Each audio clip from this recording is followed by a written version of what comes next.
Muchas gracias. Bien, en la noche de hoy vamos a avanzar un tema muy bonito, que es la amiloidosis cardíaca.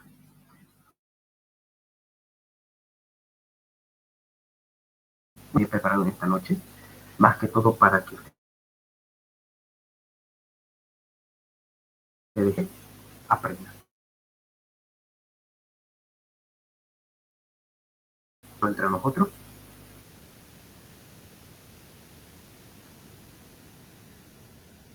vamos a amiloidosis cardíaca. Listo, un tema muy bonito, muy entretenido, y necesito en esta noche que todos ustedes participen.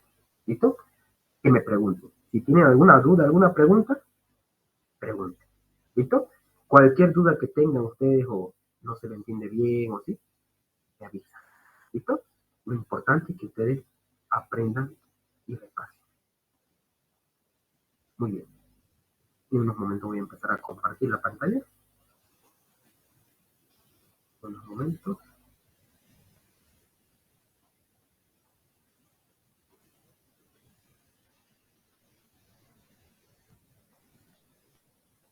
Sí, voy a empezar a compartir.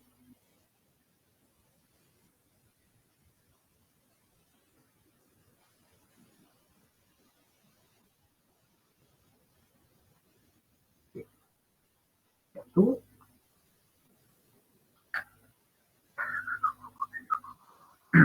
Bien.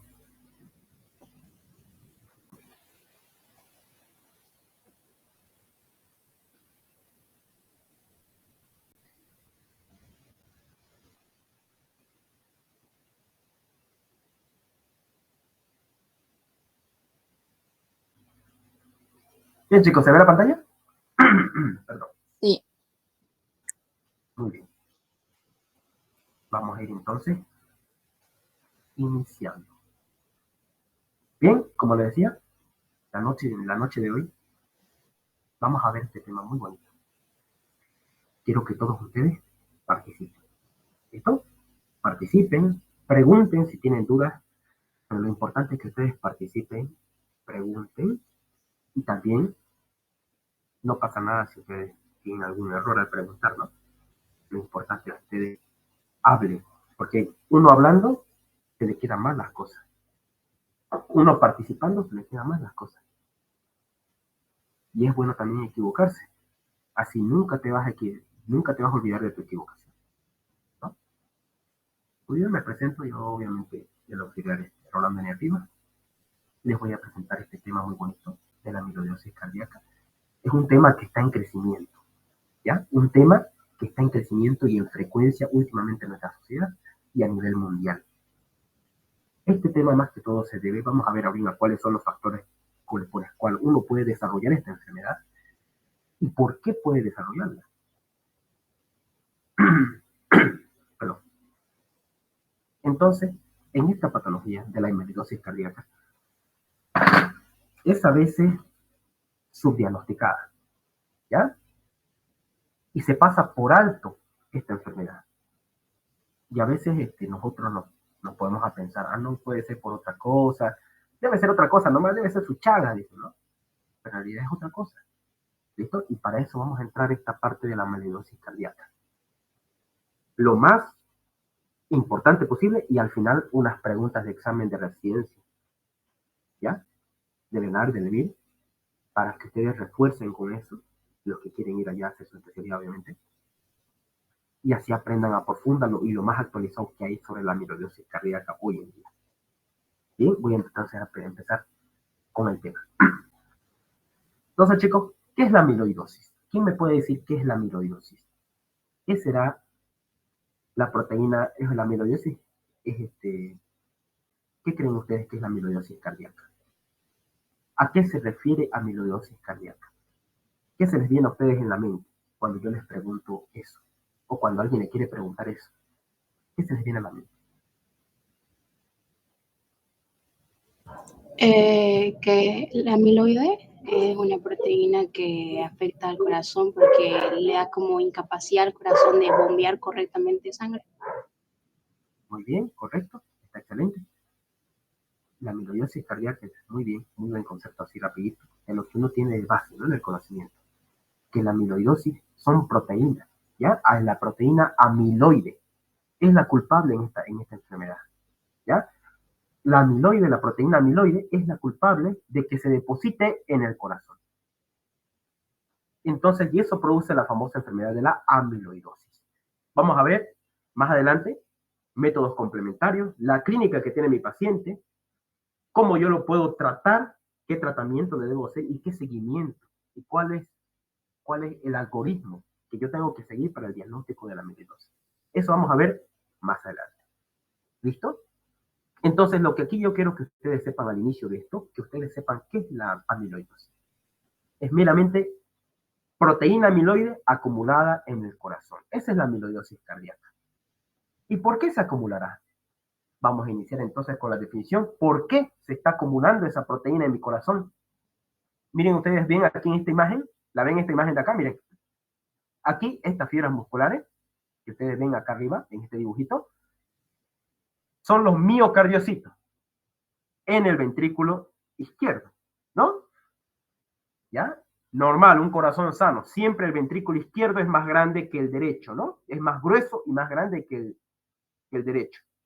El ventrículo izquierdo, que es una cavidad del corazón, siempre es más grueso y ocupa la mayor parte de la punta del corazón.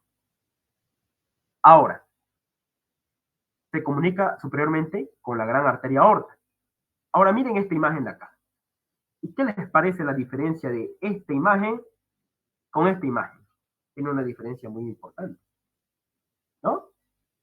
En esta imagen de acá, miren, se ve como unas estructuras blanquecinas, algodonosas, tipo de color algodón, que se está depositando, o de forma de algodón, miren, que se está depositando a nivel, ¿dónde predomina más, chicos, ese depósito? Mire, esa acumulación, ¿dónde? ¿En el ventrículo derecho o en el ventrículo izquierdo? ¿Dónde predomina más esa acumulación?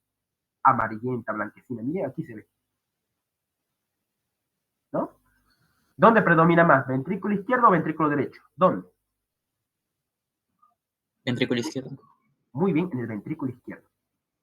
Entonces ustedes miren, ven que la proteína amiloide, que es en esta enfermedad que ahorita vamos a ver, se acumula, dice el concepto, es un depósito extracelular. Miren, aquí está la célula, los miocardiocitos, aquí está. Y dentro de ellas es intracelular. Pero como se está acumulando acá afuera de ella, entre miocardiocito y miocardiocito, se llama el espacio intersticial, ¿no? Entonces, la proteína amiloide se acumula a nivel extracelular, a nivel intersticial, ¿ya? De cualquier órgano, que ahorita vamos a ver cuáles son los principales órganos que se acumulan.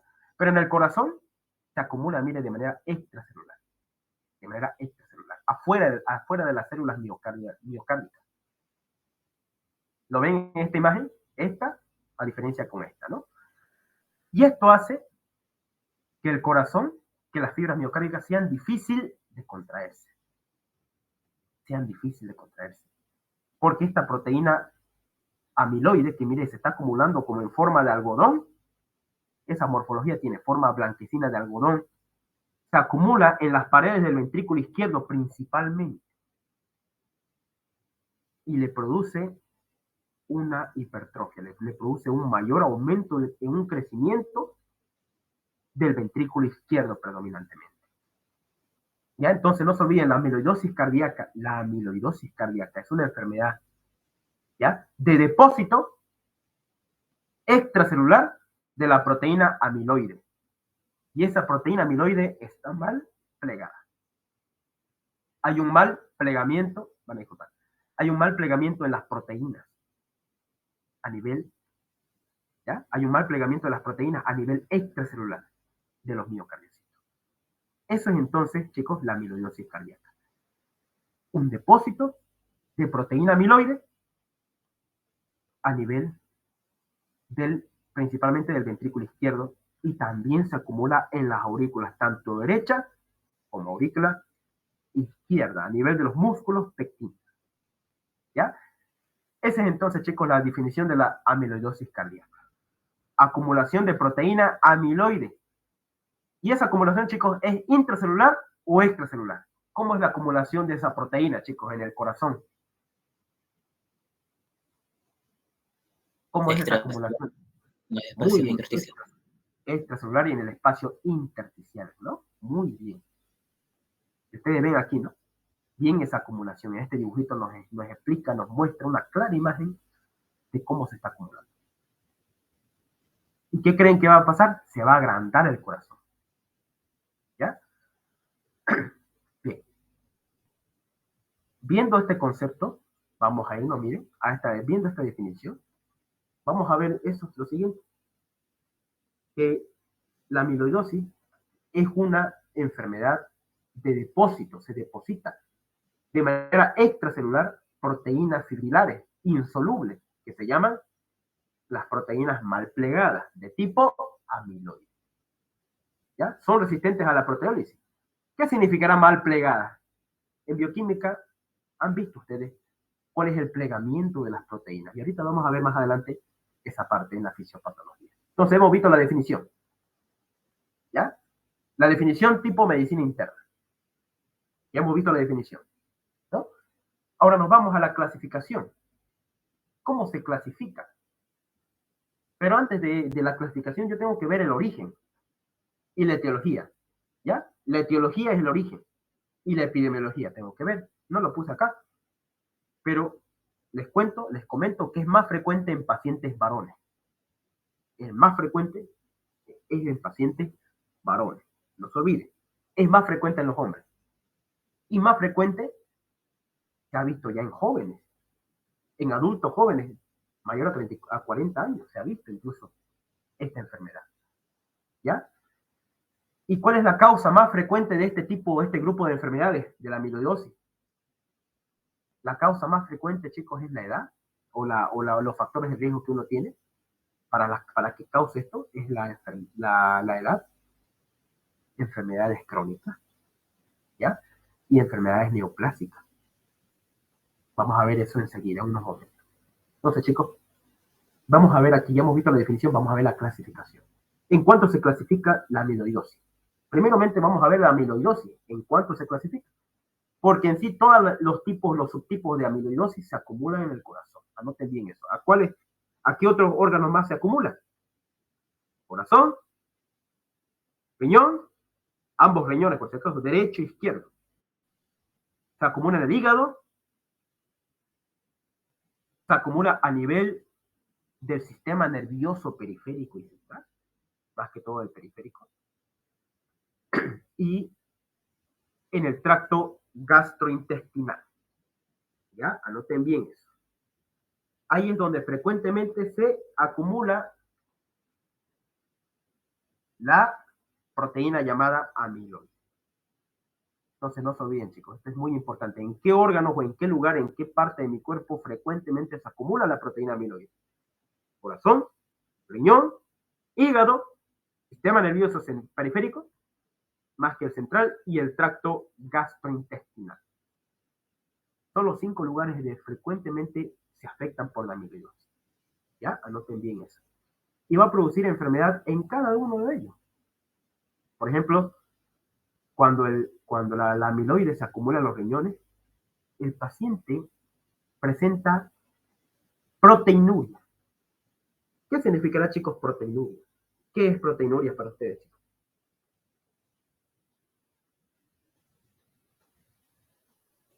¿Qué es la proteinuria para ustedes, los que están en el... Proteína en la orina. Bien, presencia de proteína en la orina. Excelente, muy bien. Entonces, si la amiloidosis afecta a los riñones, que se llama amiloidosis renal, pero hoy vamos a hablar de la cardíaca, obviamente, pero hay un patrón de enfermedad que se llama amiloidosis renal. Y estos pacientes frecuentemente tienen proteinuria mayor a 2.15 gramos en las 24 horas del día. Entonces, mi paciente, un criterio para decir que la amiloidosis afecta al riñón es cuando nosotros encontramos proteinuria mayor a 2.15 gramos o 2 gramos directamente, mayor a 2.15 gramos de proteína en la orina durante el día, durante las 24 horas. Entonces, chicos, ahí es cuando ya afectó el riñón. Y cuando afecta el corazón, que es el tema que estamos viendo hoy, Va a haber otro. El corazón se va a endurecer, se va a volver rígido. Anoten bien eso, chicos. El corazón se vuelve rígido, duro. ¿Dónde se acumula la proteína amiloide en el corazón? En las aurículas, tanto derecha como izquierda, y principalmente en el ventrículo izquierdo. Un poco en el derecho, principalmente en el izquierdo. Anoten bien eso. Y en la aurícula, tanto derecha como izquierda. Anoten bien. Bien. Ya hemos visto a qué órganos afecta. Puede afectar al hígado también, amiloidosis hepática. Puede afectar al sistema nervioso también, al gastrointestinal también. A nivel del músculo liso gastrointestinal. Bien. Pero el tema de hoy es corazón. Vamos a continuar. La clasificación entonces se divide. Hay varias clasificaciones, pero yo prefiero dividirlo así. Ya según la bibliografía, que vamos a ver ahorita que está al final de la clase, vamos a ver cuáles son las bibliografías que se consultaron. Entonces, la clasificación, chicos, hay dos principales tipos. Y más un ratito vamos a ver otro tipo, ¿ya? Pero que es similar. Vamos a ver, primero concentrémonos en estos dos tipos. Amiloidosis AL o primaria, o también llamada de cadenas ligeras. Chicos, este tipo de amiloidosis primaria es la más frecuente. Pregunta de examen, de residencia, por si acaso. La amiloidosis AL o primaria o de cadenas ligeras es la más frecuente y está relacionado al cáncer, ¿ya? Esta amiloidosis secundaria o amiloidosis por alteración de la transteterina. Ahorita vamos a ver eso, ¿ya? Transtiretina o amiloidosis secundaria. Esta de aquí es otra causa de amiloidosis que se subdivide en dos, en la mutada y en la nativa. En la nativa es frecuente en pacientes añosos, cuando tienen más de 65 años, por ejemplo. Cuando son bien, desde la tercera edad, les da la amiloidosis de tipo secundaria llamado nativa. ¿Ya? Es un subtipo de la secundaria, no se olviden. La secundaria, la amiloidosis secundaria se subdivide en mutada y en nativa. ¿Hasta ahí alguna pregunta, chicos? ¿Alguna duda? ¿Alguna pregunta? Algo que no se haya entendido, que no se haya escuchado, me confirman si es que a veces se entrecorta el audio. ¿Listo? Me van a avisar. ¿Oxi qué significaba? ¿A-tetera? Transtiretina. ¿Ya? Transtiretina. Muy bien. Ahorita vamos a ver para qué sirve la transtiretina en el hígado. Vamos a ver eso en un momento. Listo, chicos. ¿Hasta aquí alguna pregunta más sobre esto? ¿Alguna pregunta que tengan de esto? ¿La dicen?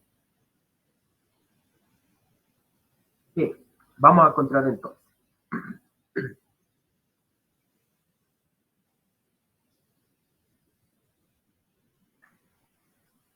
Fisiopatología. Ya hemos visto la clasificación, ya hemos visto la definición y un poco la etiología y los factores por los cuales una persona puede desarrollar la enfermedad. En la fisiopatología, chicos, que es el por qué y el cómo sucede esta enfermedad, vamos a ver, chicos, los factores que desarrollan esta enfermedad, lo que es la amiloidosis. Los factores para el desarrollo de la amiloidosis, chicos, anoten bien esto, es la edad. El principal factor es la edad. El otro principal es la enfermedad crónica, que tenga una persona mucho tiempo inflamación, que esté mucho tiempo con una enfermedad inflamatoria, artritis reumatoide, lupus, enfermedades crónicas de largo plazo, fibrosis pulmonar, ya saben la edad, enfermedades crónicas, antecedentes familiares, ¿ya? Estos son los tres principales factores para que desarrollen la enfermedad. Y una más que se añade. La gamopatía monoclonal. Esta es aquí, ¿ya? Tanto el linfoma no Hodgkin como el mieloma múltiple son también causas neoplásicas de la amiloidosis. ¿Ya? Anoten bien, chicos. Entonces tenemos causas o factores que pueden desarrollar Una amiloidosis es la edad, enfermedades crónicas, antecedentes familiares. Si tu familia ha tenido esta enfermedad, también es posible que tú también la heredes. Y las causas neoplásicas, ¿ya? Causas cancerígenas. Esas 4 principales causas o factores que se pueden parar el desarrollo de la enfermedad. Siempre en la edad es importante en pacientes mayores a 40 años, ¿no? Eso aclarar acá. Listo, ya hemos visto los factores. Cualquiera de estos factores puede desarrollar un tipo o otro tipo de amiloidosis. Ahorita vamos a ver uno de ellos. Vamos a ver este. Primero, antes de saber la fisiopatología, tenemos que ver y repasar un poco las proteínas. ¿Cómo están formadas las proteínas? Ustedes saben que las proteínas, para que se formen, necesitan de su estructura primaria, secundaria, terciaria y cuaternaria. ¿Sí o no? ¿Lo han visto en bioquímica? Entonces, para la formación de las proteínas, chicos, necesitan su estructura primaria. Y su estructura primaria de las proteínas está formada por una cadena ligera de aminoácidos. ¿Listo? No se olviden. Los aminoácidos forman una cadena ligera que es la estructura primaria de la proteína. ¿Ya? Una cadena de aminoácidos es la estructura primaria. ¿Ya? Y normalmente la cadena de aminoácidos se plega con la secundaria. Una estructura secundaria se plega, ¿ya? Hay un plegamiento gracias a los, hay un plegamiento gracias a las partes, mira, a las hélices alfa y beta. Hay un plegamiento, se plegan ambos aminoácidos para formar la estructura secundaria de una proteína. Gracias a los puentes de hidrógeno. Hay un plegamiento, ¿ya? En sus extremos alfa y beta. Hay un plegamiento para la estructura secundaria de la proteína. Y aquí es donde está el detalle, aquí es donde está el error en este plegamiento, chicos, tanto de los alfa y del beta. Este de aquí está alterado. Aquí es donde se altera, en la parte secundaria. El mal plegamiento de estos aminoácidos para formar la proteína se pierde su conformidad o su conformación tridimensional en la terciaria. Se vuelve así todo irregular, no como esto. Esto está bonito, esto es lo normal. Esto es normal, normal, normal. Pero más adelante vamos a ver cómo es que se altera eso. Ya, esto de aquí está normal, pero un mal plegamiento de estos aminoácidos para formar su estructura secundaria de las proteínas, su mal plegamiento, ya sea por cualquiera de estos factores que lo pueden desarrollar, ¿ya? Pueden perder su conformación tridimensional. Pierden esta conformación tridimensional en la estructura terciaria. ¿Ya? Muy bien. Este mal plegamiento en la estructura terciaria lleva a la formación de oligómeros. Y esos oligómeros forman fibrillas de amilo extracelular. ¿Ya? Y así ocurre lo que es la enfermedad. Miren esta imagen de acá arriba. Primero, una célula produce un aminoácido gracias a su núcleo, a su ARN, a su código genético. Produce un aminoácido, una cadena lineal ligera de aminoácidos. ¿Ya? Normalmente hay su estructura primaria, secundaria y terciaria. Miren, aquí está. Hay un buen plegamiento. Normalmente esto pasa, normalmente, una persona normal. Y dan como resultado su función biológica saludable, que es formar estructuras intracelulares, extracelulares, etcétera, etcétera, ¿no? El plegamiento de las proteínas para formar proteínas en mi cuerpo. Ahora, ¿qué pasa si hay una mutación, una alteración aquí a nivel de su estructura secundaria y terciaria? Va a haber un mal plegamiento de las proteínas, ¿ya? De la proteína amiloide, un mal plegamiento, ¿ya? Y miren cómo va a ser, ya no va a tener una estructura tridimensional, va a tener esta estructura así, irregular.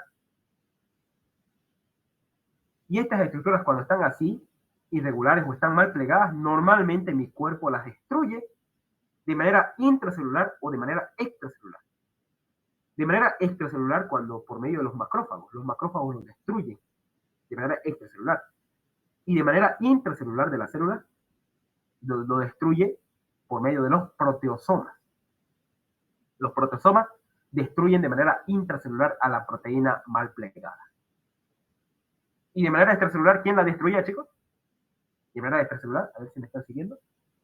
¿Los macrófagos? Los macrófagos, muy bien. De manera extracelular. Ahora, ¿qué pasa? Cualquiera de estos factores de acá arriba, que están viendo, neoplástica, enfermedad crónica, antecedentes familiares, la edad, cualquiera de esos factores, o incluso una mutación de un gen, que es la causa de antecedentes familiares, que es causa genética, los amiloides se van a transportar por el torrente sanguíneo y no van a ser eliminados por los macrófagos, no van a ser degradados. Normalmente debería degradarse y reciclarse esas proteínas, pero no. Estas proteínas van a ser resistentes a la degradación de los macrófagos y a nivel intracelular. Va a ser resistente esta proteína que se llama amiloide y eso provoca la enfermedad. ¿Listo? No se olviden, normalmente las proteínas se eliminan, se destruyen las que son mal plegadas. Las proteínas mal plegadas normalmente mi cuerpo las destruye porque no me sirven y las recicla de manera extracelular por los macrófagos y de manera intracelular por los proteosomas. ¿Ya? Ahora, si nosotros tenemos una alteración genética o alguno de estos factores para desarrollar la enfermedad, estas proteínas amiloides van a ser resistentes a la destrucción, resistentes a la degradación por medio de los macrófagos. Y eso va a hacer que pase por el torrente sanguíneo, por la sangre, esas proteínas mal plegadas, y se van a acumular en 5 regiones. ¿Cuáles son esas 5 regiones donde normalmente se acumula esta proteína amiloide? ¿Cuáles son esas regiones? Corazón, riñones, hígado, sistema nervioso periférico y tracto gastrointestinal. Excelente. A todos esos lugares se va, ¿no? Y a cada parte de esos órganos produce una enfermedad. ¿Ya? Ahorita vamos a ver cuál es esa enfermedad. Muy bien. Entonces ya hemos visto cómo es normalmente que se desarrolla cualquier tipo de amiloidosis. ¿Ya? Es la forma general de cualquier tipo de amiloidosis. Cualquier tipo. Y hemos visto, aquí hay una pregunta, ¿por qué estudiar amiloidosis cardíaca? ¿Por qué nosotros como estudiantes de medicina o de otra parte de la carrera de salud, por qué nosotros necesitamos estudiar esta enfermedad? Porque es una enfermedad subdiagnosticada, que se pasa por alto, que nosotros no damos el diagnóstico ese mismo rato, se nos pasa de vista. ¿Por qué? Porque es muy similar a una insuficiencia cardíaca. Ustedes saben, la insuficiencia cardíaca casi, todo el mundo casi tiene por Chagas, ¿no? En los hospitales siempre ustedes van a ver por Chagas. Pero aquí, esta amiloidosis cardíaca no es por Chagas, pero se parece mucho a la clínica de una insuficiencia cardíaca. Por eso es una enfermedad subdiagnosticada. Es grave esta enfermedad y tratable. Puede imitar causas de insuficiencia cardíaca, otras causas. O sea, podemos nosotros hacer un diagnóstico diferencial con varias enfermedades. Por eso tenemos que estudiar bien esta enfermedad. Los síntomas son poco específicos, o sea, te va a hacer pensar en otras enfermedades, como linfomas, en otro tipo de enfermedades, en problemas renales de otro origen. Pero vos no vas a pensar, lo último que vas a pensar es en amiloidosis. Entonces nosotros tenemos que saber, como estudiantes, ya esta parte de aquí de la amiloidosis. La parte, cuáles son sus síntomas más específicos y cómo hacemos un diagnóstico precoz para cambiar el pronóstico. Ese es el objetivo de esta clase, que ustedes sepan cómo se hace el diagnóstico precoz, rápido, para nosotros dar un diagnóstico de la amiloidosis, de decir que este paciente tiene amiloidosis. No se olviden. El diagnóstico precoz cambia totalmente el pronóstico de mi paciente. Le puedo salvar la vida a mi paciente si yo lo diagnostico de una manera precoz. ¿Y cómo lo voy a diagnosticar? Vamos a ir a la siguiente fase. Mire chicos, la proteína mal plegada pierde su estructura delicada. Esta es una proteína plegada, digo, normal. Todo bonito, tridimensional. Pero aquí es una proteína mal plegada que pierde su estructura tridimensional. Mal plegada. Esta proteína mal plegada normalmente nuestro cuerpo la destruye, pero cuando hay la enfermedad de la amiloidosis, no sucede eso. Ya se acumula. Y aquí están las fibrillas de amiloide, ¿no? Muy bien, chicos. Entonces vamos a ver las principales características y los tipos de las amiloidosis. Que hay primarias y secundarias por la transtiretina. ¿Ya? Vamos a ver eso. Entonces, chicos, hay dos tipos principales, amiloidosis primaria o amiloidosis secundaria. La primaria se caracteriza por una extensión clonal de inmunoglobulina de cadena ligera. Entonces, chicos, anoten bien esto. La amiloidosis primaria o AL se caracteriza por una producción excesiva y clonal de inmunoglobulina de cadena ligera. Hay harta inmunoglobulina en esta parte de la amiloidosis primaria. Harta. Esa es su característica principal. ¿En qué podemos pensar en este tipo de clínica? Ahorita lo vamos a ver. Hay una excesiva producción de inmunoglobulina. Y ustedes saben que las inmunoglobulinas son proteínas, pero en este caso van a estar mal plegadas. ¿Listo? Edad.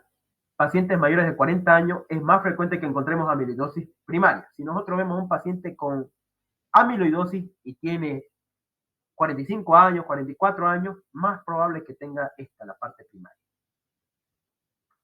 Es de progresión rápida, rápidamente produce síntomas a mi paciente, rápidamente produce síntomas de insuficiencia cardíaca y está asociado la amiloidosis primaria al mieloma múltiple de causa neoplásica, al linfoma no-Hodgkin, porque estos tumores van a producir una excesiva inmunoglobulina. Ahora entienden, ¿no? Y la inmunoglobulina que van a producir van a estar mal plegadas. Esa es la fisiopatología en resumen de la amiloidosis primaria. Entonces está asociado con mieloma múltiple y linfoma no-Hodgkiano. Y el diagnóstico más que todo se hace por biopsia e inmunohistoquímica. Es su diagnóstico definitivo. Ya no se olviden, esta es pregunta de examen. ¿Cuál es el diagnóstico definitivo de una amiloidosis primaria? Biopsia, se tiene que realizar biopsia para mandarlo al patólogo y haga el resultado histopatológico y la inmunohistoquímica. ¿Ya? Ese es el diagnóstico de elección en la amiloidosis primaria. ¿Ya?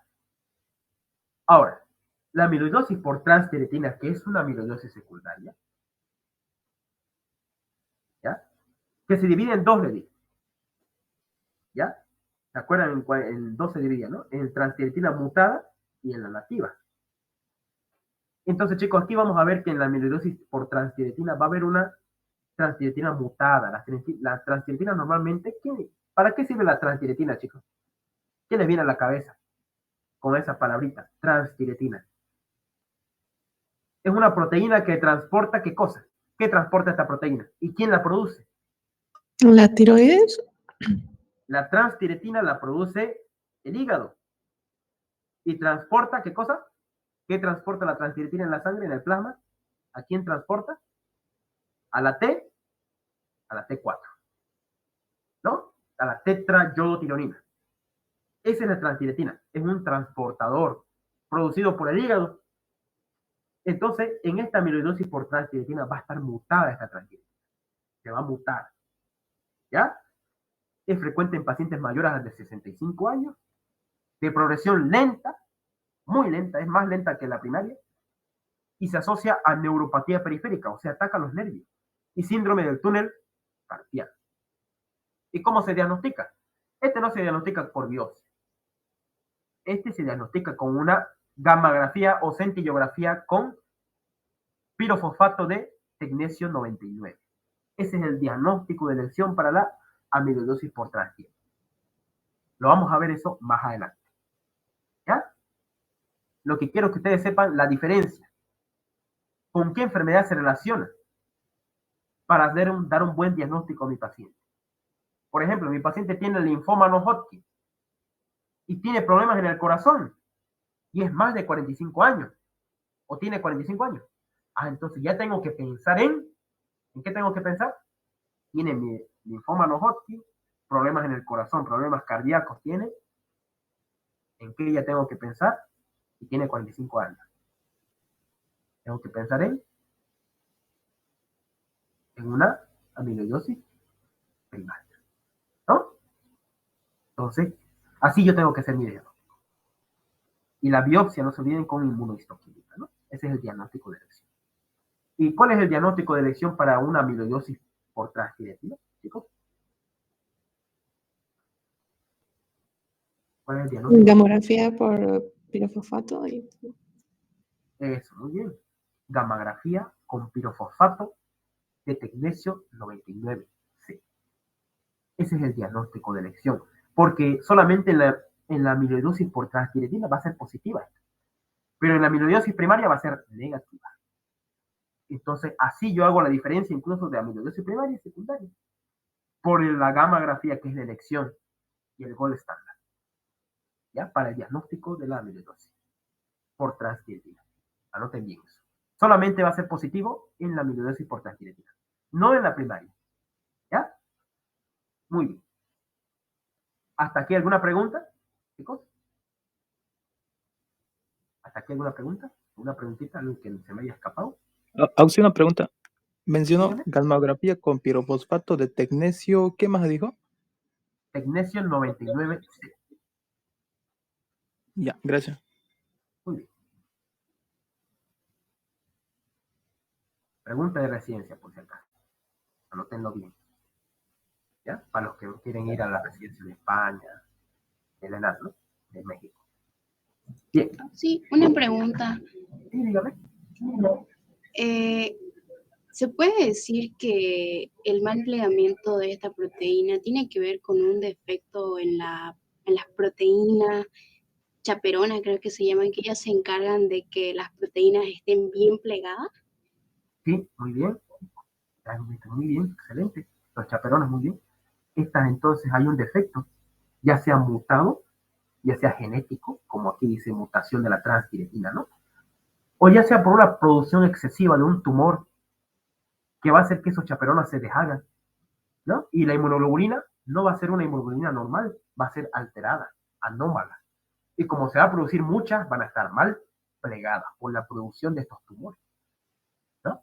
Entonces está muy bien, en el mal plegamiento de esto hay alteraciones tanto de eso como de su propia estructura helicoidal de aminoácidos. ¿Ya? Auxilio, ¿esta amiloidosis es hereditario? Sí, hay la causa hereditaria, sí. Como decía la primaria, ¿no? O la secundaria, ¿no? La secundaria puede ser también mutada por una mutación del gen, ¿no? De la transtiratina. Sí. ¿Hasta ahí alguna pregunta más? Ahí está, ¿no? Repasando un poco lo que es la proteína, cómo se forma. Y aquí las enfermedades los factores para el desarrollo de este tipo de enfermedades.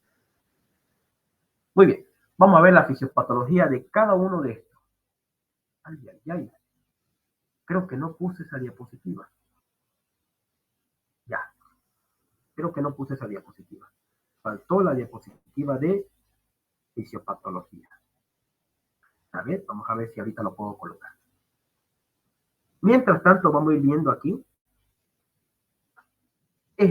Esta fisiopatología es de la amiloidosis por transtiratina. ¿Quién le dije que producía la transtiratina, chicos? ¿Quién la producía? El hígado. El hígado produce la transtiratina. Muy bien. Ahora, como el hígado la produce,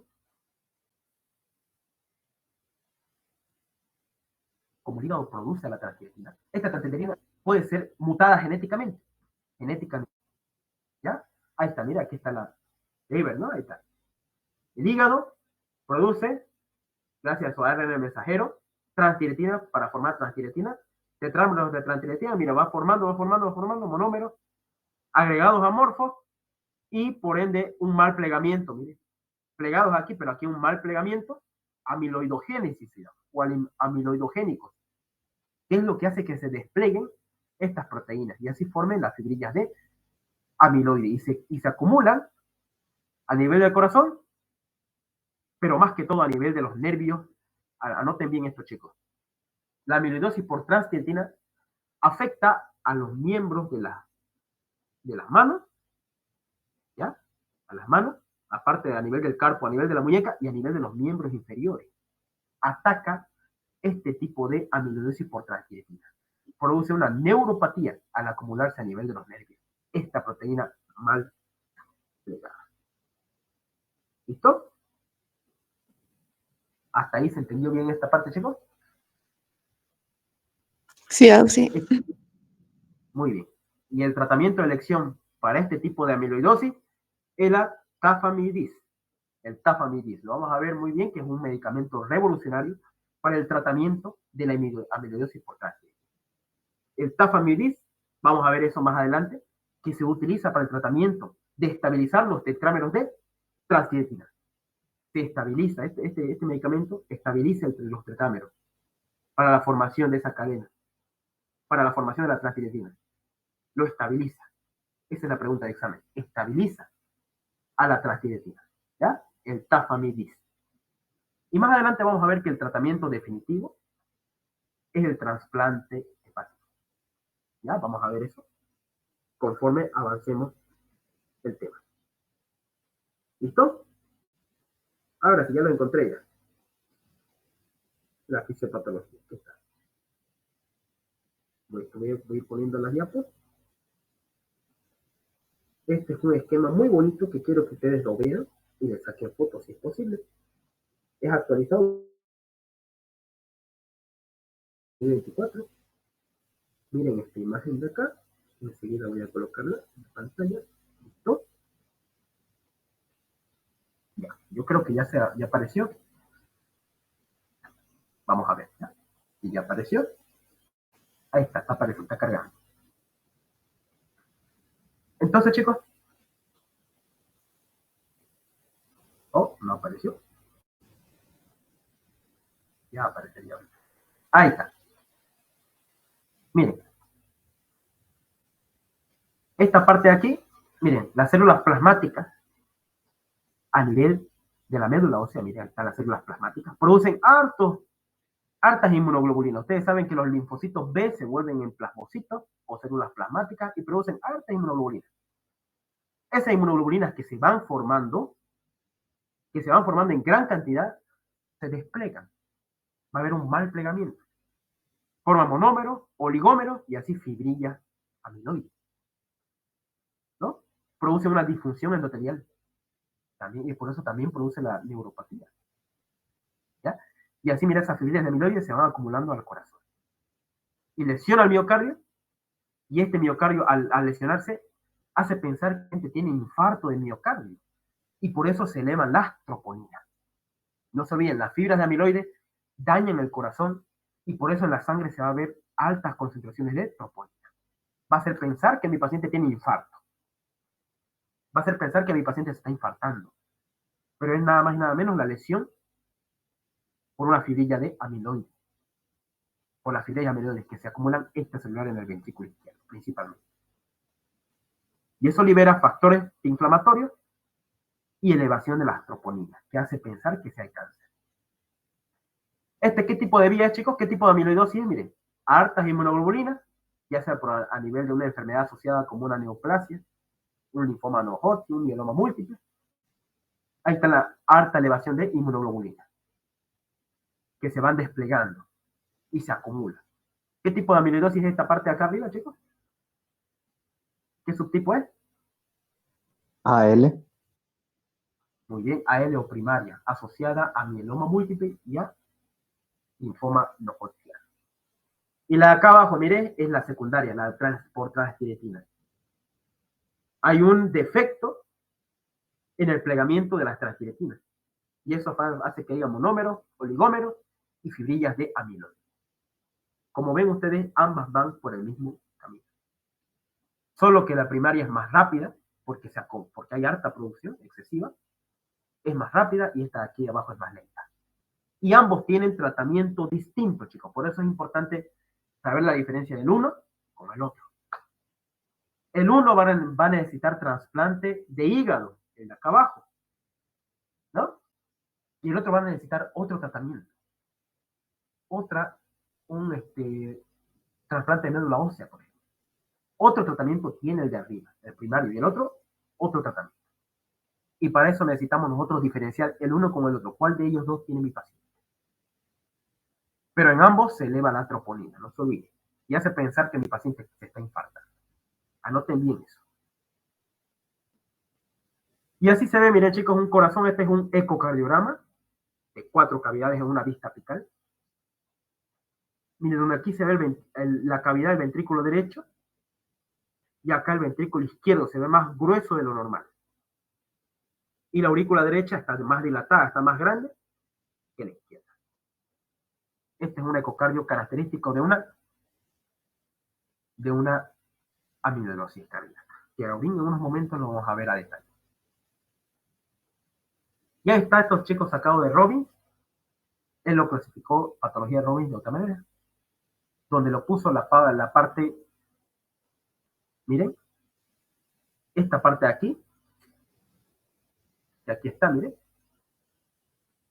Esta es una amiloidosis por proteína AL, ¿no? O primaria, donde hay harta formación de inmunoglobulinas mal plegadas, producidas por las células plasmáticas, ¿no?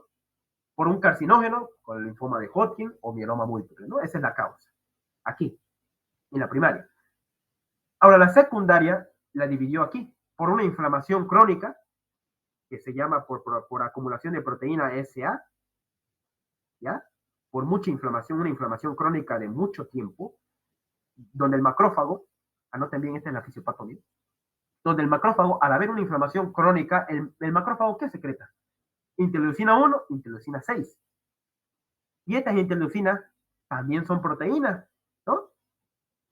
Y también se van a acumular como proteínas mal plegadas, ¿no? Y se llama esto amiloidosis por proteína AA, ¿no? Amiloidosis por proteína SA. Esta de aquí es la clasifica el Robbins. Y esta de aquí, la amiloidosis por transtiretina, es por una mutación de la propia transtiretina. Se llama también amiloidosis ATTR, ¿no? Por transtiretina. Entonces, estas son otra clase, ¿no? Pero ambas van a lo mismo. Bien, chicos, ¿alguna pregunta hasta acá que tengan sobre la fisiopatología? Ahora vamos a ver las manifestaciones clínicas. ¿Cómo se presenta mi paciente en el consultorio? ¿Cómo yo voy a diagnosticarlo a mi paciente? Necesito que ustedes sepan la clínica. La clínica es importante. ¿Cómo va a venir mi paciente al inicio? Con una amiloidosis cardíaca. Al inicio el paciente va a tener disnea. ¿Qué es disnea, chicos? ¿Alguien sabe qué es disnea? Disnea. ¿Qué es disnea? Dificultad para respirar. Sensación subjetiva de falta de aire. Muy bien. Sensación de dificultad respiratoria. Ese es disnea. Al inicio mi paciente solo va a tener eso, nada más. Va a tener disnea. Yo puedo decir, puede tener una neumonía, ¿no? ¿Le duele su pecho? Sí, me duele. Ya neumonía debe ser. Al inicio. O le duele su pecho, pucha, puede ser, pues, disnea, medianos esfuerzos, puede ser un disnea cardíaca, dice, ¿no? Pero al inicio mi paciente solamente tiene disnea. Más avanzado, ya va a tener mi paciente edemas de miembros inferiores. Va a tener ascitis, ¿no? Ascitis, no se olviden que es la acumulación de líquido, extravasación de líquido en el espacio peritoneal. Es ascitis, que puede ser inflamatorio o no inflamatorio. En este caso es no inflamatorio. Va a haber un reflujo hepatoyugular positivo. El reflujo hepatoyugular es cuando yo aprieto el hígado y refluye hacia arriba. Yo aprieto el hígado y refluye hacia arriba la sangre, y miren cómo se ve. ¿Qué se llama esto, chicos, en esta mujer de acá? ¿Qué se observa acá? Aquí en esta paciente. Miren, ¿qué se observa en este paciente? ¿Qué se nota ahí a simple vista? En esta imagen.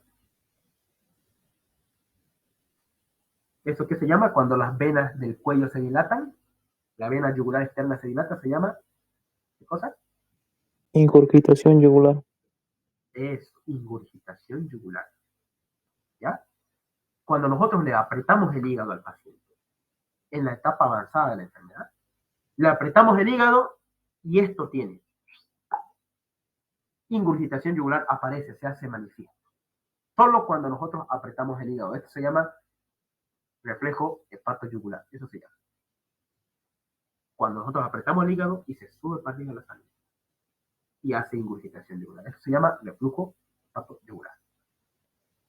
Muy bien, esas son las etapas avanzadas por una insuficiencia del lado derecho también del corazón. En las fases iniciales no se olviden, hay disfunción diastólica leve, ahorita vamos a ver eso, hipertrofia ventricular concéntrica, miren cómo está el corazón. Este es un corte transversal del corazón, ventrículo derecho, ventrículo izquierdo, tabique interventricular. ¿Cómo está el diámetro del corazón del ventrículo izquierdo? Está ancho, está grueso, tiene una hipertrofia ventricular concéntrica. Y en la ecografía, en la ecocardiografía es lo mismo, miren, se ve lo mismo, ¿no? Hipertrofia ventricular concéntrica, al inicio de la enfermedad. ¿Ya? También hay dilatación de las aurículas. En la etapa avanzada, ya, hay dilatación auricular, patología restrictiva y deterioro de la función sistólica. Entonces, chicos, al inicio mi paciente tiene disnea, ¿no? ¿Ya? Tiene disnea y el corazón está grande, está hipertrofiado, está grueso. Y en las etapas avanzadas ya, pues ya el corazón se hace más débil y se hace restrictivo. ¿Qué significa restrictivo? Que está resistente, que es duro. ¿Ya? El corazón se va a volver duro. Va a estar así bien rígido. Esa es patología restrictiva. Y se van a dilatar ambas aurículas. Fase avanzada, fase inicial, chicos. Y también afecta al sistema de conducción del corazón. ¿Cómo se caracterizan estos pacientes, chicos? Puede haber fibrilación auricular. Pregunta de examen. En el examen de residencia. ¿Cuál es la principal arritmia cardíaca que se relaciona con la amiloidosis? Ustedes tienen que poner fibrilación auricular. Es la principal patología, arritmia que se caracteriza y bien característico de la amiloidosis. ¿Y qué es el signo de Kussmaul, chicos? ¿Quién dice que es el signo de Kussmaul? ¿Quién me puede decir?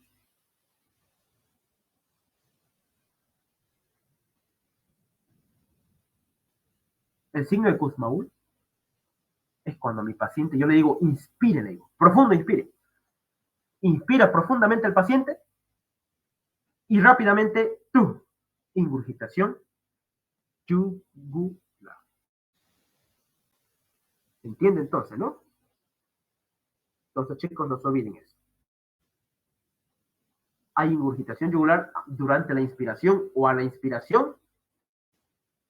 Se llama signo de Kussmaul. Se ve ahí, miren, cómo la vena yugular externa se ve más prominente. ¿No? Y también presencia del cuarto ruido cardíaco, cuando nosotros queremos ocultar al paciente. Esta es en la inspección. El signo de Kussmaul es a la inspección. En la auscultación del corazón voy a encontrar cuarto ruido cardíaco. ¿Qué significa eso? Cuarto ruido. ¿Por qué hay cuarto ruido cardíaco? A ver quién me puede responder, chicos. ¿Por qué hay un cuarto? Normalmente hay dos sonidos en el corazón. Primer ruido y segundo ruido cardíaco. Tumta, tumta. Pero ¿por qué en este paciente va a haber cuarto ruido cardíaco? ¿Quién me puede responder?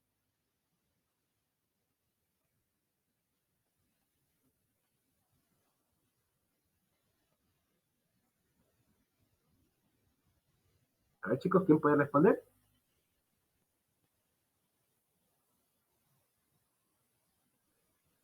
¿Por qué va a haber cuarto ruido en el corazón en este paciente con amiloidosis cardíaca? ¿Por qué? Puede ser porque la aurícula se contrae con mucha fuerza, ya que el ventrículo no se está relajando como para que entre la sangre o se llene el ventrículo, algo así. Excelente, porque las aurículas están de más grande tamaño, ¿no? Y se están contrayendo con mayor fuerza. Están más dilatadas, más grandes. Y por eso se ocurre el cuarto ruido. Excelente explicación. Muy bien. ¿Ya? Por eso tiene cuarto ruido mi paciente. Esto anótenlo bien. Lo que se observa en la inspección y la ocultación. ¿Listo? Y en la palpación, haciendo la maniobra palpación en cúpula de Barth, yo voy a ver que se puede palpar el choque de la punta a nivel del sexto espacio intercostal. Anoten bien eso. ¿Ya? O un choque de punta que esté a nivel del quinto, pero que sea reforzado, que sea hiperdinámico. A veces. Y a veces no. Puede ser sí o puede ser no también estos pacientes.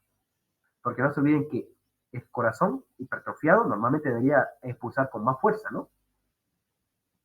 Pero la mayoría de las veces sí hay, pero a veces no, por el mismo infiltrado inflamatorio del amiloide, de la proteína amiloide. Muy bien, anoten bien eso. Entonces, no se olviden, ¿cuál es la principal arritmia cardíaca? Es la fibrilación auricular. Y mira, aquí arriba se observa cómo mi paciente tiene signos y síntomas de una insuficiencia cardíaca de tipo diastólica, ¿no? Esa es la respuesta correcta en este tipo de casos. Diagnóstico, chicos. ¿Cómo hacemos el diagnóstico a mi paciente con amiloidosis cardíaca?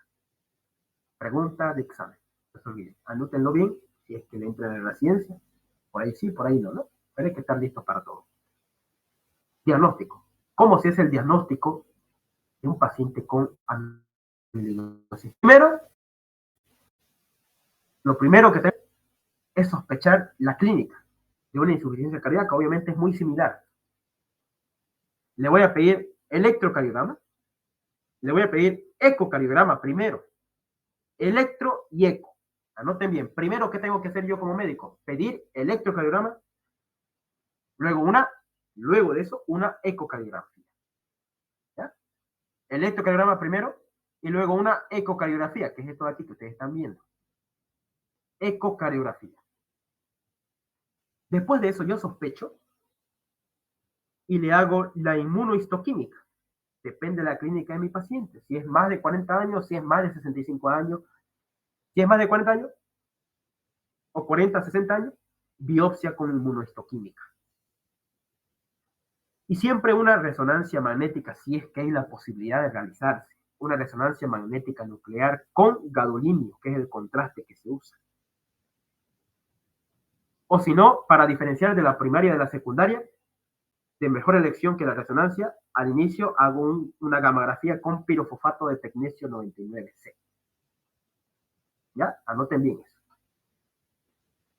Este es mi cuadro y mi algoritmo diagnóstico que yo tengo que tener, o mis pruebas complementarias para hacer un correcto diagnóstico. El electro, el eco, la biopsia, la resonancia y la gamografía o la centillografía. ¿Ya? Preguntas, chicos, hasta aquí alguna duda, alguna pregunta. Esto de aquí, ahorita lo vamos a ver. ¿Alguna duda que tengan?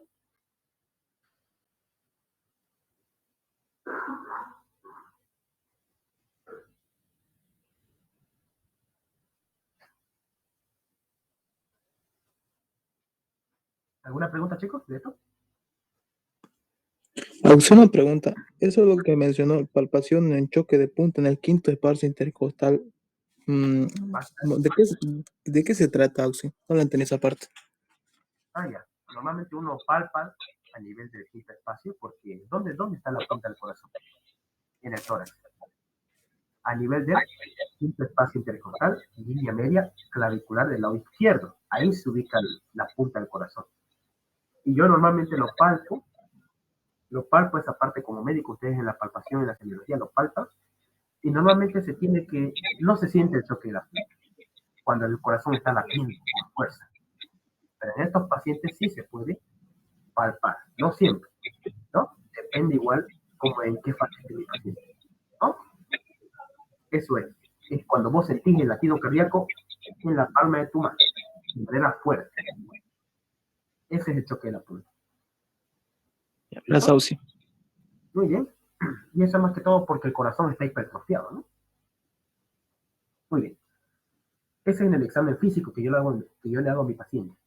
La clínica, ¿no? Que es muy similar a una insuficiencia cardíaca. Ahora, los métodos complementarios que yo pido es esto. Electrocardiograma, eco, biopsia, resonancia y gamografía. Vamos con el primer examen diagnóstico. Pero antes de esto, antes de llegar a lo interesante, ¿alguna pregunta que tengan? ¿A otra pregunta más que tengan sobre la clínica? ¿O vamos al grano? Ya. Vamos al grano. Ahí está, chicos. Lo primero que tenemos que pedirle al paciente, lo primero Lo primero, cualquier paciente que nosotros sospechemos de patología cardíaca, ¿qué tenemos que pedirle? Electrocardiograma. Y Electrocardiograma. ecocardiograma. Muy bien, el EKG le dice, ¿no? El EKG, un electrocardiograma. Le hago un electro a mi paciente, dice que tiene disnea, tiene proteinuria, perdón, tiene disnea, tiene proteinuria, en el examen de orina salió proteinuria.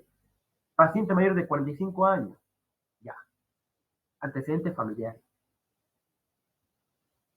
Y le hago un electro. ¿Y qué yo evidencio en el electro? ¿Qué le llama la atención en este electrocardiograma, chicos, de 12 derivaciones? ¿Qué les llama la atención en el electro y más que todo el D2? ¿Qué les llama a ustedes en el electro? Véanlo bien. Perdón. Véanlo bien ustedes en el electro y me dicen qué están observando en ese electrocardiograma. Es un paciente con amiloidosis cardíaca. ¿Cuáles son los patrones electrocardiográficos para yo diagnosticar o yo sospechar de una amiloidosis cardíaca? Lo primero, ¿cuál es? ¿Qué les llama la atención, chicos? Lo que más están viendo, lo más visible. Un electrocardiograma normal tendrá así de chiquitito estos QRS. ¿Será que tan bajo voltaje están esos QRS? Chiquitingo, mire tan. Y un espacio largo entre ellos. Chiquitingo. ¿Será que hay eso? ¿Será que hay? No. Normalmente en un electrocardiograma, chicos, no hay eso. Normalmente se ven las ondas más grandes. Ahora, lo primero, tras que yo veo esto, chicos, ¿qué tengo que hacer? Tengo que ver si está bien calibrado el electrocardiograma. Tengo que ver, si está bien calibrado, 25 milímetros ya, con 10 milivoltios, ya. Tengo ya que ver si está bien calibrado mi electro antes de hacer la interpretación. Que esté bien calibrado. Que tenga las ondas como deben estar y la amplitud de las ondas como tienen que estar. Tengo que calibrar bien el electro antes de revisar esto. Ya, la calibración está excelente, pero me salió este electro. Primer patrón para yo sospechar de una amiloidosis cardíaca de un electro. Gracias por un electro.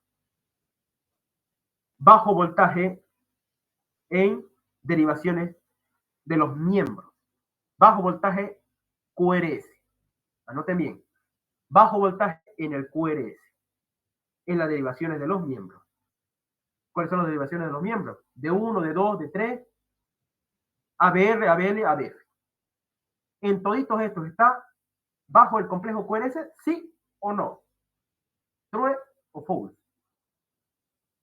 En todas las derivaciones. ¿Están bajo? ¿Qué dice? De 1, de 2. Sí, en todas están en D1, D2 y D3. Muy bien, están bajo los complejos QRS. Muy, primer criterio. Segundo criterio. En B1, miren, hace un patrón de pseudoinfarto. Normalmente el infarto de corazón se ve el complejo QS para abajo. Complejo QS para abajo. Profundo, miren, QS. QS. Aquí no se ve mucho bien porque ya se ve la onda R para acá y la S. Pero aquí, miren, QS. Mejor se ve en esta parte ese patrón. Miren, en B1 a B4, miren cómo se ve. QS, patrón QS, patrón QS. Hasta B4, ¿no? Patrón QS.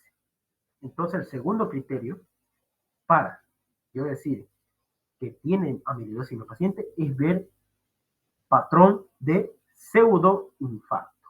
Características de un pseudoinfarto. ¿Ya? Van a disculpar. Entonces, estoy viendo eso, patrón de pseudoinfarto, porque hay un complejo QS profundo. Miren. Eso ya me tiene que hacer sospechar también. Voltaje bajo, QS profundo y algo más. Patrón RR. Miren estas orejitas de conejo. 1, 2 en B5. 1, 2. 1, 2, ¿no? Patrón RR. También me tiene que hacer sospechar de amiloidosis cardíaca. ¿Qué más? Y también inversión del Sokolov. Va a haber un bajo voltaje, también en las derivaciones precordiales. B1, B2, B3, B4. Va a haber bajo voltaje también. ¿No? Menos las ondas, los complejos QRS van a ser menos de 1.5 milivoltios en el Sokolov-Layo. Ustedes saben que Sokolov-Layo se encarga de medir si mi paciente tiene hipertrofia ventricular, pero no tiene esta hipertrofia ventricular en los patrones según Sokolov-Layo. ¿Ya? Que no se olviden que los patrones de Sokolov son de B1 y B6, contando los cuadraditos. Si son más de 25, de 35 cuadraditos, ya es hipertrofia. Pero aquí no veo, mire, 1, 2, 3, 4, 5, nomás hay acá. 5, 10 cuadraditos nomás, apenas un milivoltio nomás. Entonces no me sirve como criterio de hipertrofia. Esos tres, chicos, entonces anoten bien. ¿Cuál es el primer criterio? Para decir que mi paciente sospechar de amiloidosis en el electro, ¿cuál es el primero? Bajo voltaje. QRS. Bajo voltaje en los QRS en las derivaciones de los miembros. Muy bien. Y también en las precordiales. Segundo. ¿Cuál es el segundo? El B1 como patrón de pseudoinfarto, Muy donde bien. hay un complejo QS profundo. Muy bien. Excelente. Pseudoinfarto, porque ustedes saben que el infarto se desarrolla con Q profunda, ¿no? Entonces tiene que ser más de dos derivaciones. Miren, aquí B2 y B1. Profundo. Y aquí se ve mejor, miren, este electro. Miren cómo B1 se ve profundo, el QS profundo, ¿no? Dos derivaciones. Patrón de pseudoinfarto, que se está infartando mi paciente. Se piensa, pero es un pseudoinfarto porque en sí está liberando, ¿qué está liberando? Troponinas del corazón, al estar infiltrado la proteína amiloide en el corazón. Y último, ¿cuál es el último? El patrón RR. Es el patrón RR en alguna de las derivaciones. Muy bien, no siempre. Por ejemplo, en esta no lo veo el patrón RR. No siempre. Y otra, y el último, inversión del Sokolov-Layo, ¿no? Se invierte. ¿Sabían ustedes que hay Sokolov-Layo para bajo voltaje? Hay también. Y tiene que ser menos de 1.5 milivoltios para que nosotros digamos bajo voltaje de los QRS en derivaciones precordiales. Yo sumo estos cuadraditos, 1, 2, 3, 4 cuadraditos nomás me doy, más 5, 6, 7, 8, 9, 10, digamos. La R de B6 y el QS o la parte S profunda del B1. Sumo los cuadraditos que hay entre ellos y si me salen menos de 1.5 milivoltios, toco los layos invertidos. Y aquí, ¿qué observan, chicos, en este electrocardiograma? ¿Qué les llama la atención? ¿Cuál es la arritmia más frecuente en los pacientes con amiloidosis cardíaca? ¿Cuál es la arritmia más frecuente? Fibrilación auricular. Muy bien. ¿Y qué estamos viendo en sus pantallas? Están viendo una clara fibrilación auricular de los electrocardiogramos de un paciente con amiloidosis. Miren, ¿cómo se ve la fibrilación auricular? ¿Ya? Aquí está, miren. Intervalo R, miren, este está aquí, está normal, un espacio, y este es más ancho, miren. Y este es más corto. Esos intervalos R irregular. Segundo, no se observa onda P, solamente se observan ondas F minúsculas. No hay onda P. ¿Ya? Y tercero, el QRS es estrecho, menos de 0.12 milisegundos. Así yo hago el diagnóstico de una fibrilación auricular. ¿En qué derivaciones? En D2, D3 y AB. Listo. Así yo hago la fibrilación, el diagnóstico de fibrilación auricular en un paciente, ¿ya? Con este electro. Solamente con el electro me da varios signos. No se olviden, paciente que estaba así, se complica así, rapidito las ondas, ¿no? Fibrilación auricular. ¿Alguna pregunta, chicos? Que tengan de esto, el electrocardiograma, no se olviden, estos son los patrones que tienen que observar ustedes en el electro para dar el diagnóstico. O una sospecha diagnóstica de amiloidosis. Seguido de eso, ¿qué le tengo que pedir, chicos? Seguido de esto, ¿qué le tengo que pedir a mi paciente? Ya le pedí electro. ¿Qué más le tengo que pedir? Ecocardiograma. Muy bien. Y aquí les muestro el ecocardiograma de mi paciente. Es una vista apical. Esta es una vista apical de 4 cavidades. Así se llama esta vista de acá. ¿Ya? Y aquí mire un poco más hacia las aurículas. Entonces, ¿qué me llama la atención aquí en este ecocardiograma? El corazón, mire, está latiendo, se está moviendo. Aquí, este huesito de acá es el tabique interventricular. Este es el ventrículo izquierdo. Este es el tabique interatrial o interauricular. Se ve así medio blanquecino. ¿Y estas qué válvulas serán? ¿Qué válvulas son esas? Mire, que se están chocando así. Pum, pum, pum. ¿Qué válvulas son esas? Si este es ventrículo izquierdo. Válvula mitral. Y esta de acá al lado, válvula tricúspide. Y acá está el ventrículo derecho. ¿Dónde está, chicos, aquí la característica? Hay una hipertrofia ventricular izquierda, concéntrica, está grueso, mire, y aquí ven algo blanquito. Este blanquito me está diciendo que hay un infiltrado, mire. Hay un infiltrado de la proteína amiloide, que se está infiltrando en el tejido miocárdico del corazón. Y eso está produciendo que haya una hipertrofia concéntrica. ¿Y aquí qué será esto, chicos? Estas que parecen unos 2 ojitos así bien bonitos, ¿qué será? En el corazón. A ver, anatomía del corazón. ¿Qué será esta parte? ¿Qué es el ventrículo? ¿Cuál? Aurícula izquierda sería eso. Aurícula izquierda y esta de acá. La aurícula derecha. Muy bien. Separados por el tabique interatrial o interauricular.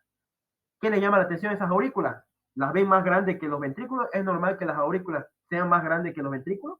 En anatomía normal que ustedes han estudiado y que hemos estudiado, ¿será normal? No. Esto de aquí se llama dilatación biauricular. Tanto la aurícula izquierda como la derecha se dilatan. ¿Y cómo yo lo veo la sangre? En la ecocardiografía, lo negro, esto que es la sangre, se le dice anecoico. Lo blanco, que aquí ustedes ven este infiltrado en el miocardio, se llama hiperecoico. Y lo que no es ni negro ni blanco, ni negro de acá que ustedes ven, y ni lo blanco de acá, como esto de acá, como las paredes del ventrículo izquierdo, se llama isoecoico. Son términos que se usan en la ecocardiografía. Aquí lo mismo, miren, la aurícula está más grande, la aurícula derecha, que la aurícula y está más grande ambas. Dilatación biauricular, ¿no? Y aquí el tabique interventricular está bien engrosado, junto con el ventrículo izquierdo. Entonces, esos son los signos ecocardiográficos que yo puedo encontrar en un paciente con amiloidosis cardíaca. ¿Hasta aquí alguna pregunta, chicos? ¿Alguna pregunta del ecocardio? Y ojo, estos pacientes tienen disfunción diastólica. No se llenan bien de sangre estos corazones porque está hipertrofiado el ventrículo izquierdo. No se llena bien del corazón y produce una disfunción diastólica con fracción de eyección conservada. La fracción de eyección, no se olviden que es la cantidad el volumen sistólico que eyecta el corazón durante cada latido.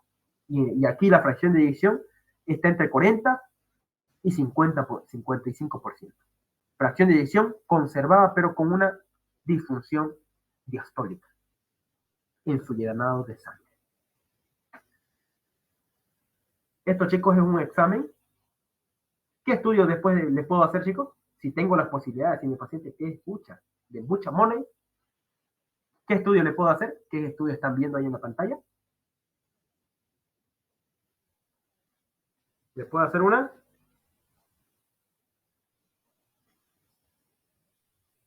¿Qué estudio se llama esto? Se llama resonancia magnética nuclear. Miren cómo yo veo a las paredes del corazón. Miren cómo aquí está el corazón. Y ven mi puntero acá. Voy a parar un poco el video. Miren esta parte. Aquí el corazón se está moviendo. Dilatación vía auricular.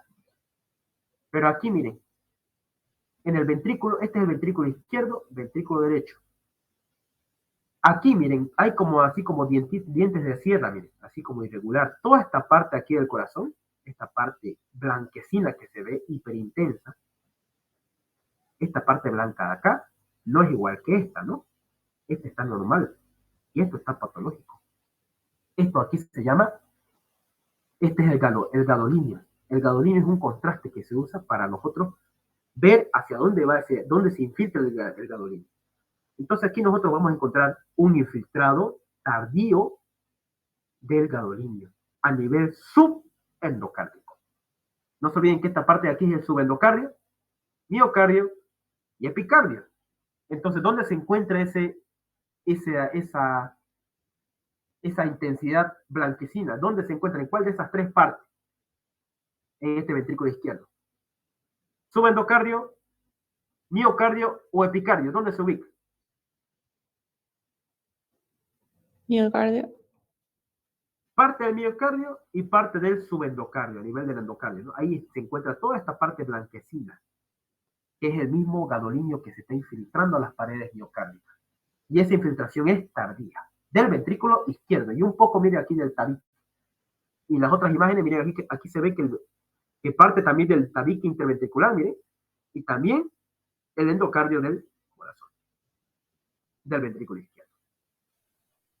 No se olviden también que se deposita en las aurículas, mire aquí también, se deposita en las aurículas también la proteína amiloide. Y por eso el gadolinio ahí mismo se infiltró, porque ahí hay proteína amiloide, que está produciendo una inflamación en el propio miocardio, ¿no? Entonces, ahí lo podemos ver, ¿no?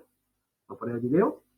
Miren cómo aquí esta parte de aquí, miren, está blanquecina, ¿no? El tabique, aquí parte del subendocardio también está blanco por el gadolinio, porque el gadolinio capta la proteína amiloide, ¿no?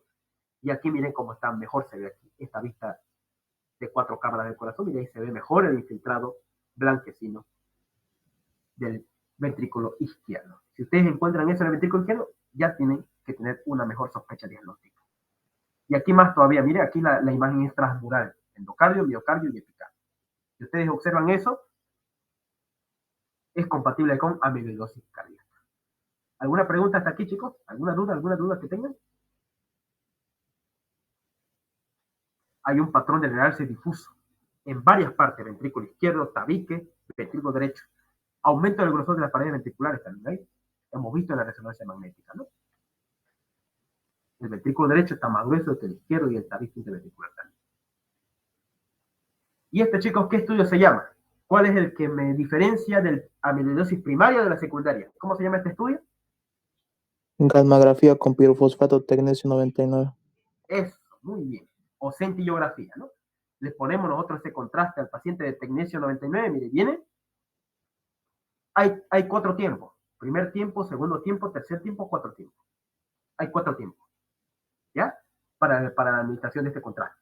Y miren, se ve que en el ventrículo izquierdo se deposita, miren, ventrículo izquierdo, luego llega al derecho, el mismo contraste de tecnesio, luego va a la aurícula derecha y aurícula izquierda. Eso quiere decir que la amiloide, la proteína amiloide, se ubica primero en el ventrículo izquierdo de más cantidad, un poco en el ventrículo derecho, luego en la aurícula derecha y en la aurícula izquierda se ubica la proteína amiloide. ¿Ya? Y si nosotros vemos este patrón, vamos a decir que es una amiloidosis provocada por la proteína transtiretina. Ahí sale positivo, en esta centillografía. Pero cuando es amiloidosis primaria, no sale nada, sale negativo. Y este es mi algoritmo diagnóstico de cómo yo tengo que diagnosticar la amiloidosis. ¿Cómo diagnostico la amiloidosis? Chicos, primero, insuficiencia cardíaca, ya clínica tiene, trastorno de conducción, arritmias, ya, esto de acá. Hallazgos subjetivos de amiloidosis cardíaca. Hemos visto el electro, sale positivo. Bajo voltaje, pseudoinfarto, R', en el ecocardiograma hay dilatación biauricular, ya hemos visto todo eso. Biomarcadores, ya hemos visto el que parece infarto, tiene elevación de las troponinas. Ya, todo eso hemos visto. ¿Qué le hacemos al paciente? Después de hacerle todo el electrocardiograma, hemos pedido troponina, hemos hecho también el ecocardiograma pensando que tiene un infarto, pero nos da señales de que es un amiloidosis. Entonces, ¿qué le pedimos al paciente? después de hacer esto, chicos? ¿Qué le pedimos al paciente? Le pedimos gammagrafía con tendencia 99. ¿Ya? Yo puedo ver ahí en los grados que les decía. Grado 0 si no hay nada, o sea, no pillo nada en el paciente. Si no pillo nada, ¿no? Si no pillo nada no hay contraste en la gammagrafía, no me sale positivo, me sale negativo, pues no creo que sea una amiloidosis cardíaca por transtiretina, no. Debe ser una amiloidosis cardíaca primaria, posiblemente, ¿no?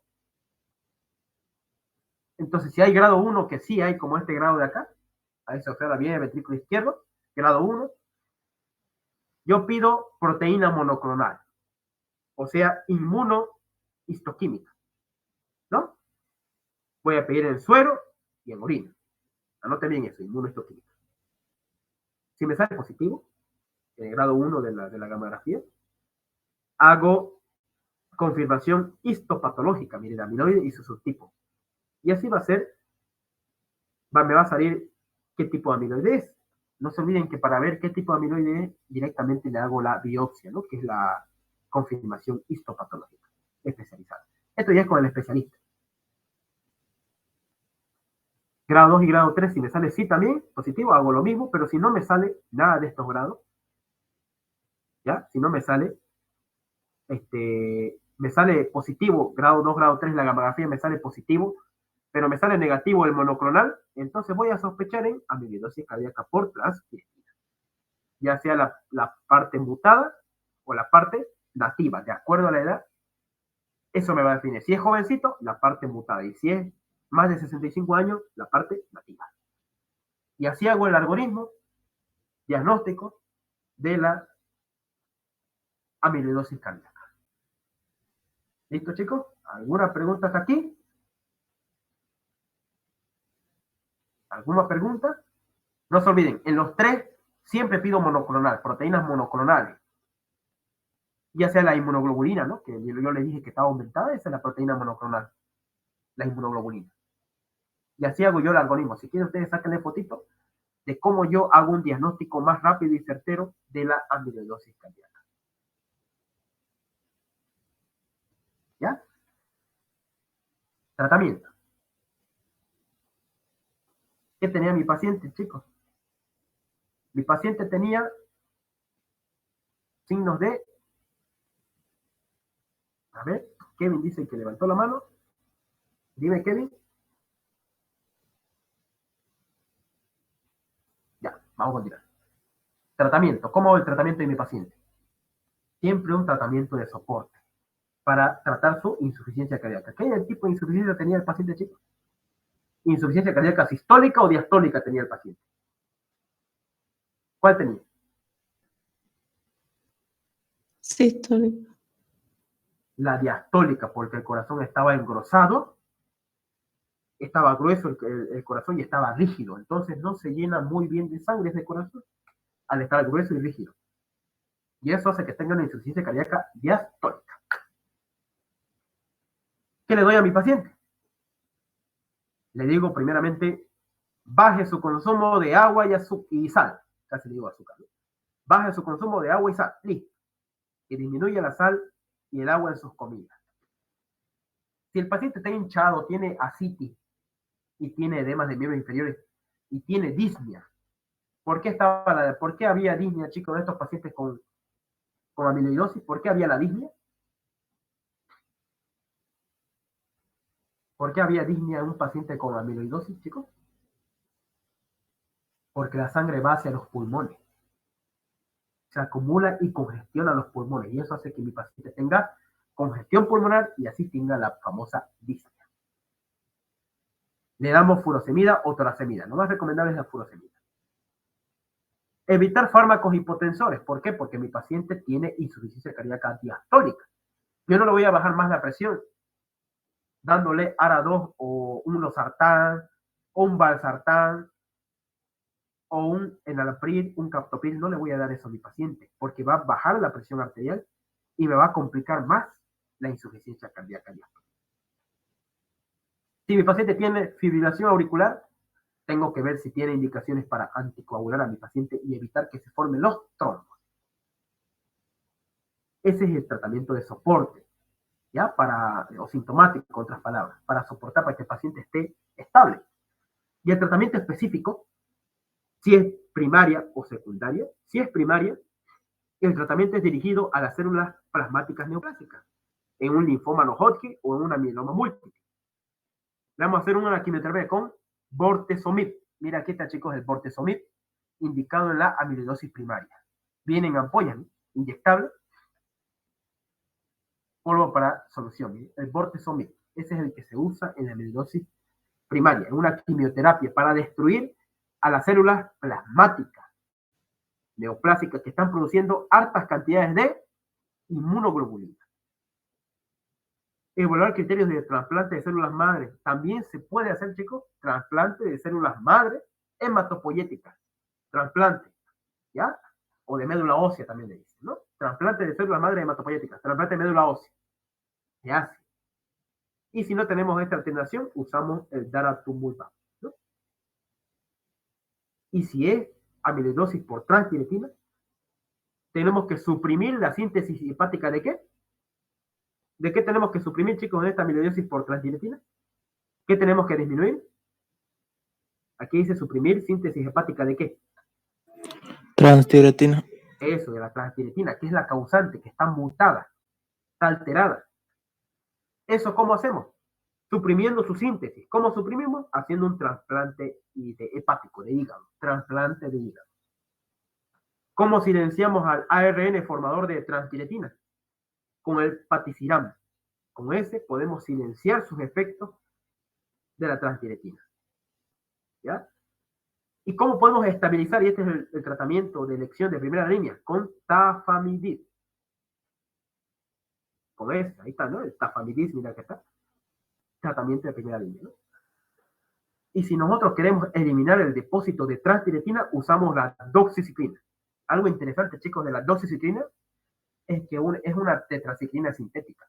Es un antibiótico que tiene propiedades para destruir, eliminar los depósitos de transtiretina en el corazón, sistema nervioso y otros órganos importantes del cuerpo. Pero esos son los dos principales que ataca la transtiretina. Al corazón y a los nervios periféricos.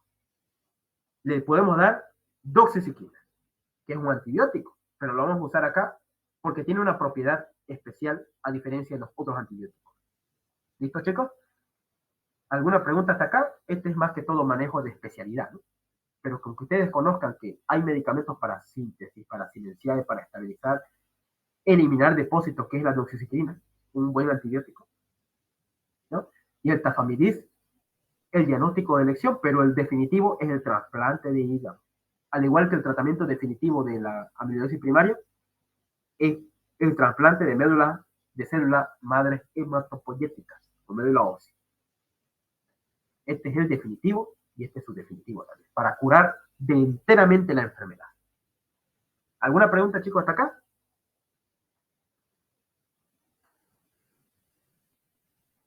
Bien. Preguntas de residencia. Vamos a iniciar las preguntas de examen de residencia. Aquí les traje especialmente para ustedes. Aquí falta poner algunas cositas. A ver, vamos a editar esto. Vamos a ponerlo con negrilla para que se vea más bonito. Bien, chicos. Vamos todos a participar. Quiero que todos ustedes participen y respondamos esta pregunta. ¿Cuál es el subtipo más frecuente de amiloidosis, chicos? Cardíaca. ¿Cuál es el subtipo más frecuente que ustedes conocen? Que hemos visto en la clase de hoy. ¿Cuál es el subtipo? AL. Es, así viene la pregunta de examen. AL o de cadenas ligeras. O también llamada amiloidosis primaria, ¿no? Ese es de la más frecuente. ¿Con quién se relaciona? ¿Con qué enfermedad se relaciona? Mieloma múltiple y linfoma no Hodgkin. Muy bien. Y si eso no se lo saben bien esas enfermedades, próximamente vamos a hacer unas clases de mieloma múltiple y de linfoma no Hodgkin y de Hodgkin, ¿ya? Próximamente. Y vamos a hablar también de esto. ¿Qué hallazgos ecocardiográficos es característico en la amiloidosis cardíaca? ¿Cuáles son los hallazgos ecocardiográficos? Eco. ¿Hipertrofia concéntrica había? con aumento de voltaje? ¿Es característico? ¿Sí o no? ¿Había hipertrofia concéntrica con alto voltaje? No. Ah, no, aquí debería decir electro, no debería ser eco. Ahí mal le puse. Ese.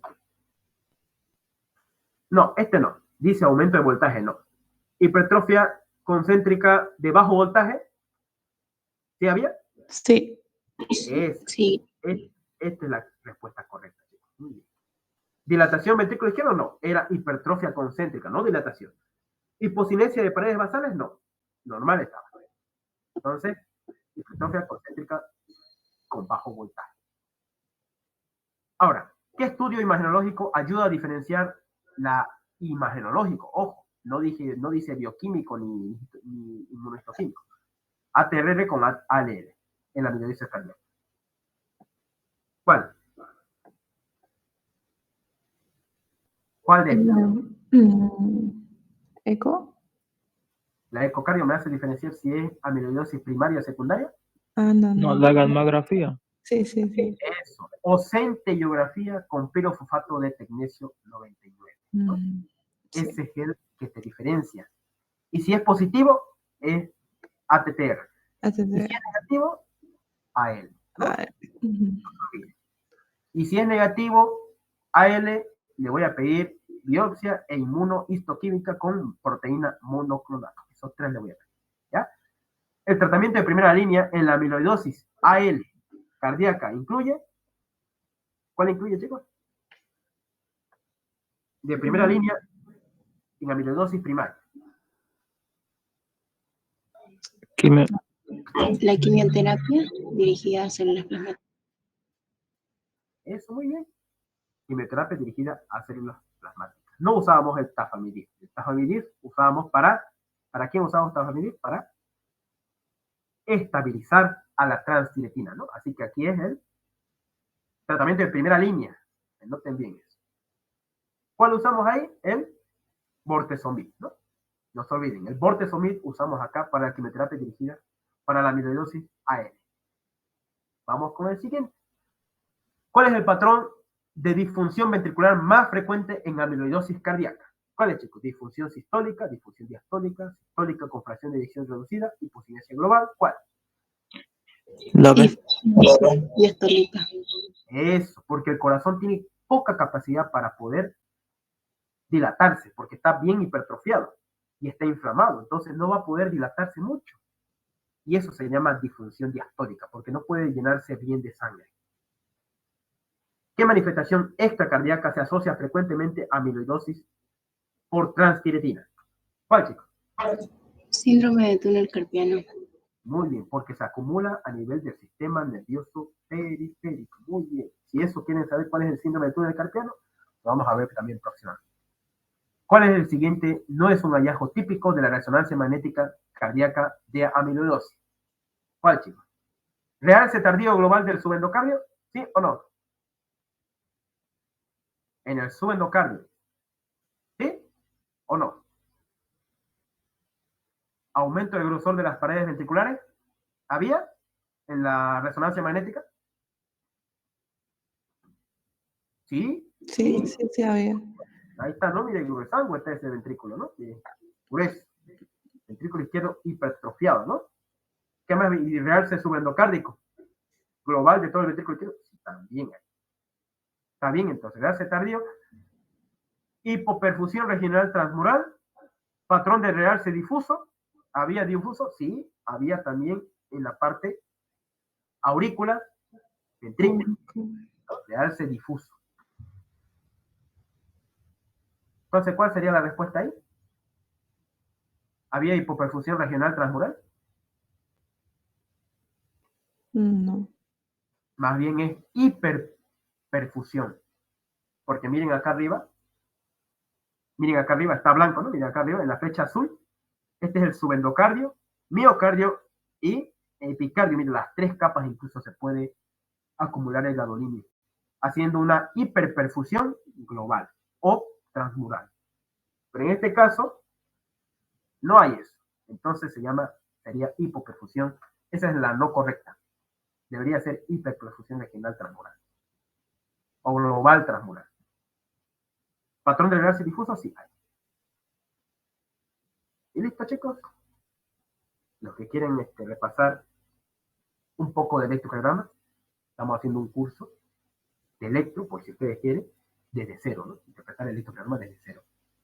Y obviamente vamos a ver este tipo de casos, ¿no? Inicia el 13 de julio. Y va a ser varios días, ¿no? Ya ahí vamos a ver el temario bien, qué es lo que se tiene que hacer para interpretar estos cursos. Inicia el 13. Y listo, chicos. Gracias por su atención. Que Dios siempre me los bendiga, siempre me los guarde. Si tienen alguna pregunta, alguna duda, me lo hacen saber por este medio. ¿Alguna pregunta, chicos? Sobre el tema. Muy bien, Priscila, muy bien. Muy bien, espero que les haya gustado bien la clase. Yo sé que hay cositas que uno a veces no se las sabe bien, pero bueno, todo estudio complementario sirve para el diagnóstico, ¿no?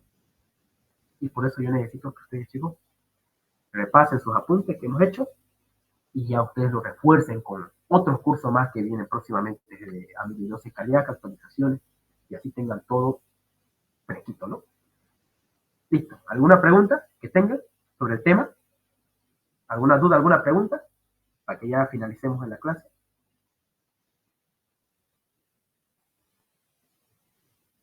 Ninguno, señor, muchas gracias. Excelente, igual, muchas gracias, Priscila, por tu presencia. Y gracias a todos por asistir en esta noche, en un domingo en la noche, ¿no? Que se atreve a estar ahí, ¿no? Bien, chicos.